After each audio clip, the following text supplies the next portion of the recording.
시작입니다. 자, 수학적 귀납법은요, 사실은 왜 이런 얘기를 더 많이 하냐면 앞에 우리가 배웠던 내용들 있죠.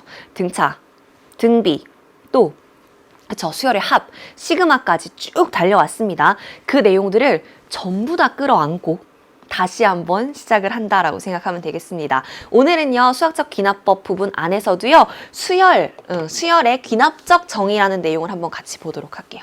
여기 한번 보세요. 말이 어려워, 그쵸? 오늘 배울 단원의 이름이 수학적 귀납법이에요, 그죠?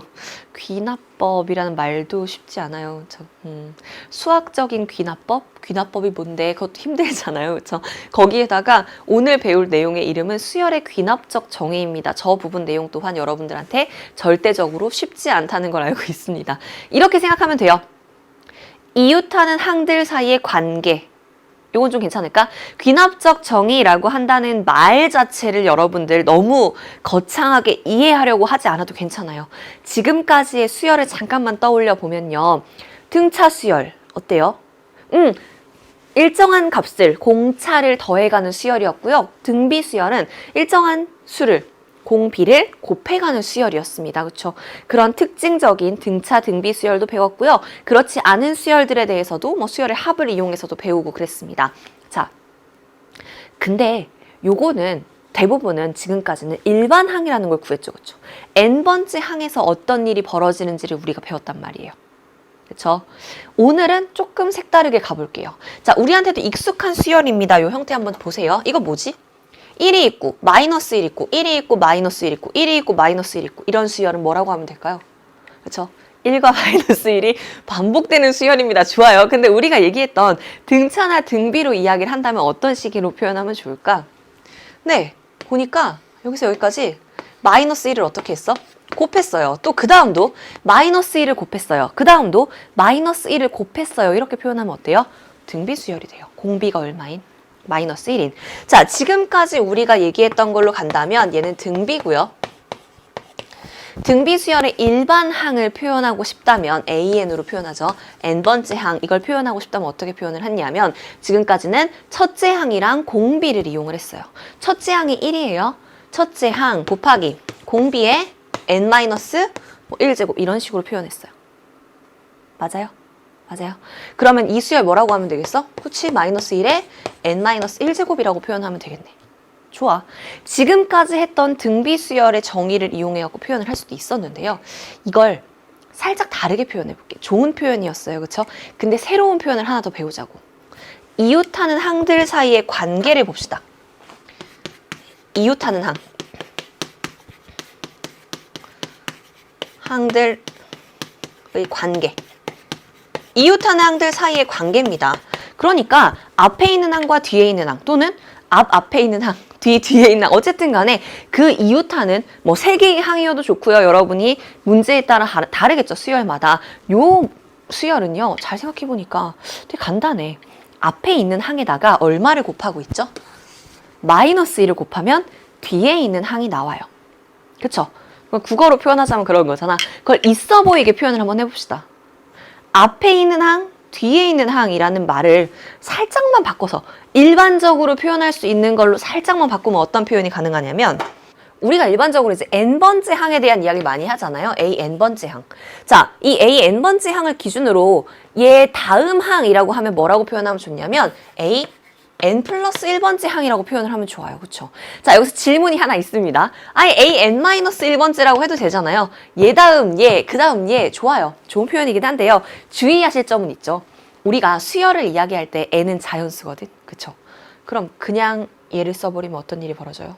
n이 1일 때 자연수니까 a0, 0번째 항 이런 게 없단 말이야. 그쵸? 그래서 n-1번째 항이라는 표현을 쓰기도 쓰는데 그럴 때는 n이 어떨 때 해야 돼요? 막 2보다 크거나 같다 막 이런 조건을 줘야 돼. 그치? 그래야지 이제 순탄하게 우리가 표현할 수가 있어지잖아요. 그러면 요 친구는 살짝 빼고 얘네 둘로 하면 굳이 n에 대한 조건 줄 필요 없으니까 이렇게 둘에 대한 이야기를 해볼까? n번째 항이 딱 있어요. n 플러스 1번째 항은 그 다음 항이에요. 그쵸? 자, 이 내용이라면 이 수열이라면 어떻게 표현을 할 수가 있냐면 여러분들 잘 보세요. 그쵸? 여기에다가 어떻게 한 거예요? 얘한테 마이너스 1을 곱하면 누가 나와? 얘가 나와. 이렇게 표현하면 어때요? 좋은 표현이 되죠. 좋은 표현이 되지. 결국 우리가 지금까지 이렇게 A에는 무엇이다 라는 일반항으로 표현하는 데 익숙했다면요. 지금부터는 이웃하는 항들 사이의 관계를 이용해서 표현도 해볼 거예요. 등차, 등비 수열은 일반항으로 표현하는 거 해왔죠. 그 친구들도 이렇게 이웃하는 항들 사이의 관계로 표현할 수가 있을 것이고요. 그 외의 수열들도 항들 사이의 관계를 갖고 있는 수열이 있다면 이렇게 표현이 가능하겠죠. 자, 이런 식으로 표현을 하는 것. 이웃하는 항들 사이의 관계로 표현을 하는 걸 수열의 귀납적 정의라고 이야기를 합니다. 귀납적 정의라고 이야기를 해요. 알겠죠? 귀납이라는 표현 자체가 우리한테 좀 어색하지 않아요? 국어 공부하던 때 그 귀납법 이런 거 나오잖아요. 여러분 기억나요? 언제 했는지 몰라요. 이건 전문적이지 않아요. 제가 고등학교에 나온 게 언젠데 얘들아. 그러니까 귀납법이 있고 3단 논법 이런 것도 배웠어. 연역적 추리. 맞아? 요즘도 하나요? 만약에 이 용어가 맞다면 선생님 고등학교 때 공부 열심히 한 사람인 거죠. 그렇죠? 지금까지 기억을 하니까. 그 연역적 추리라는 게 있고 귀납적 추리라는 게 있었어. 절대 전문적이지 않아요. 이 전문적인 내용은 여러분 국어 선생님께 여쭤봐야 됩니다. 어쨌든 그때 뭘 했었냐면 귀납적 추론이라는 것, 귀납적으로 추리한다는 건 뭐냐면 이런 거였어요. 까마귀들이 있는데 까마귀들은 까맣다. 그러면 이걸 어떻게 증명을 할 것인가? 귀납적인 건 이 까마귀, 두 번째 까마귀, 세 번째 까마귀, 네 번째 까마귀 각각을 다 이렇게 분석을 해나간다 뭐 이런 이야기를 배운 적이 있었거든요. 내가 공부하던 국어책 글에 있었던 내용이에요. 그러니까 귀납적이라는 표현 자체를 여러분들 그 용어가 좀 어색하다 보니까 이 내용이 힘들 수 있는데 그냥 그래서 귀납이라고 하면 우리 수학에서는 뭐라고만 생각하면 되냐면 하나하나 체크해 나간다. 즉 이웃하는 항들을 하나하나 체크하다 보니까 이웃하는 항들 사이에 무슨 일이 벌어지고 있는지를 궁금해한다라고 생각하면 될 것 같아요. 다시 귀납적으로 본다. 귀납적 정의 이런 표현 나오면 뭐라고요? 이웃하는 항들이 어떤 관계를 갖고 있는데 거기에 중점을 두고 표현을 한 것.